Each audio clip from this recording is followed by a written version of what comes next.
नमस्ते साथीहरू, अन्तिमसम्म हेरेर प्रतिक्रिया दिनुहोला। एउटा कार्यालयमा वर्षौँदेखिको खाजाको रूपमा चाउमिन दिँदै आइरहेको थियो, तर चाउमिन खाँदा खाँदा त्यहाँको कर्मचारीहरू वाक्क दिक्क भइसकेको थिए। त्यसपछि व्यवस्थापन विरुद्ध उनीहरूले आन्दोलन सुरु गरे।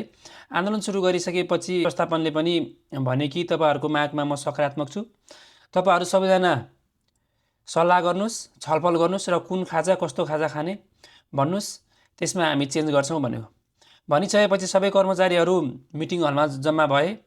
भइसकेपछि छलफलको क्रममा कोही कर्मचारीहरू भन्छन् समोसा खाने, कोही कर्मचारीहरू भन्छन् मोमो खाने, कोही कर्मचारीहरू भन्छन् पुरी तरकारी खाने, त कोही कर्मचारीहरू भन्छन् चाउमिनै खाने भनेर उनीहरूले एउटा सहमतिको निचोडमा पुग्न सकेनन्। नसकिसकेपछि त्यहाँको व्यवस्थापनले के भन्यो भन्नुहुन्छ भने चुनाव गर्नुहोस्, जुन खाजाको लागि सबैभन्दा बढी भोट झर्छ त्यही खाजा हामी कार्यान्वयन गर्छौँ भनिसकेपछि सबैजनाले ओके भने र चुनाव गरे। यहाँ के भयो भन्नुहुन्छ नि साथीहरू, सबैजनाले पुरानो चाउमिनहरू बदल्न चाहन्थे, तर उनीहरूमा एकता थिएन। आफ्नो हटको कारणले गर्दा सहमति हुन सकेन। नभइसकेपछि कुन खाजा खाने भन्ने विषयमा चुनावमा गयो। चुनावमा के परिणाम आयो भन्नुहुन्छ नि, मोमो खाने साथीहरू 22% निस्के, समोसा खाने साथीहरू 20% निस्के, पुरी तरकारी खाने साथीहरू 18% निस्के, रोटी खाने साथीहरू 15% निस्के भने चाउमिनै खाने साथीहरू 25% निस्के। त्यसपछि एक आपसमा ठुलो आँखा गरेर हेरे र चाउमिनको विपक्षमा 75% मत हुँदाहुँदै पनि उनीहरूमा एकता थिएन।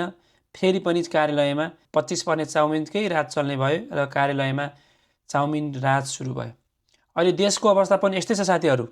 नयाँमा एकता छैन। उनीहरूमा मै राम्रो भन्ने एउटा हट छ।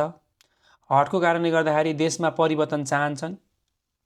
जनताहरूको पीडा सबैलाई थाहा छ, तर एकता नभएको कारणले गर्दाखेरि आउने चुनावमा पुरानै पार्टीको हालिमुहाली हुन्छ हैन। जबसम्म एकता हुँदैन फेरि पनि देश र जनताले दुःख पाउँछन्। नयाँ भन्नेहरूमा पनि एकता नभइसकेपछि जनताहरूको विश्वास क्रमशः घट्दै जान्छन् र पतनको दिशातिर जान्छन्। धन्यवाद।